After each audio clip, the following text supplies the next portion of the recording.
কর ছাড় ও বিপুল ব্যয়ের লক্ষ্যে প্রেসিডেন্ট ডোনাল্ড ট্রাম্পের আকাঙ্ক্ষিত বিগ বিউটিফুল এবং বিল মার্কিন কংগ্রেসে হাড্ডাহাড্ডি লড়াইয়ের মুখোমুখি হলেও শেষ পর্যন্ত সামান্য ব্যবধানে উতরে গেছে। টানা ২৯ ঘণ্টা বিতর্কের পর মাত্র ৪ ভোটের ব্যবধানে পাশ হয় বিলটি। ডেমোক্র্যাটদের সবাই বিপক্ষে ভোট দেয়, সাথে যোগ দেন রিপাবলিকান ৪ জনও। যুক্তরাষ্ট্রের প্রেসিডেন্ট ডোনাল্ড ট্রাম্পের আলোচিত বিগ বিউটিফুল বিল দেশটির কংগ্রেসে চূড়ান্ত বাধা পেরিয়েছে। কংগ্রেসের রিপাবলিকান নিয়ন্ত্রিত নিম্নকক্ষ প্রতিনিধি পরিষদে গতকাল অল্প ব্যবধানে কর হ্রাস ও সরকারি ব্যয়ের বিশাল প্যাকেজ পাশ করা হয়। বান্ডেল থাকলে প্রতি সেনমানিতে টাকা বাঁচবে। বিকাশ সেনমানি বান্ডেল কিনে জিতুন প্রতি লেনদেনে। প্রতিনিধি পরিষদে ২১৮ এবং ২১৪ ভোটের ব্যবধানে বিলটি পাশ হয়েছে। পরে এতে সই করেন স্পিকার মাইক জনসন। আলোচিত বিলটি কংগ্রেসে পাশ হওয়া প্রেসিডেন্ট ট্রাম্পের জন্য বড় জয় হিসেবে দেখা হচ্ছে।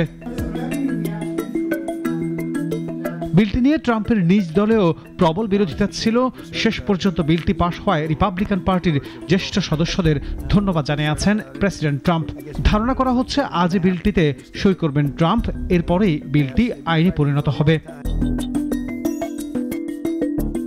এর আগে গেল মঙ্গলবার কংগ্রেসের উচ্চকক্ষ সিনেটে বিলটি ৫১ এবং ৫০ ভোটে কোনো রকম উতরে যায়। বিলের পক্ষে বিপক্ষে সমান ভোট পড়ায় মার্কিন ভাইস প্রেসিডেন্ট জেডি ভ্যান্স টাই ভেঙে বিলের পক্ষে ভোট দেন। বিলটির বিপক্ষে ভোট দেয়া ডেমোক্র্যাটদের ৪৭ সদস্যের সঙ্গে ৩ জন রিপাবলিকানও যোগ দেন। এই বিলে কর কমানো, সামাজিক নিরাপত্তা কর্মসূচিতে বরাদ্দ কমানো, সেনাবাহিনীর সক্ষমতা বাড়ানো ও অভিবাসন নিয়ন্ত্রণে খরচ বাড়ানোর কথা বলা হয়েছে। এই বিলে কম আয়ের মার্কিন নাগরিকদের জন্য মেডিকেইড নামের স্বাস্থ্য কর্মসূচি ও খাদ্য সহায়তা কর্মসূচির খরচ থেকে প্রায় ৯৩,০০০ কোটি ডলার কাটছাটের কথা বলা হয়েছে।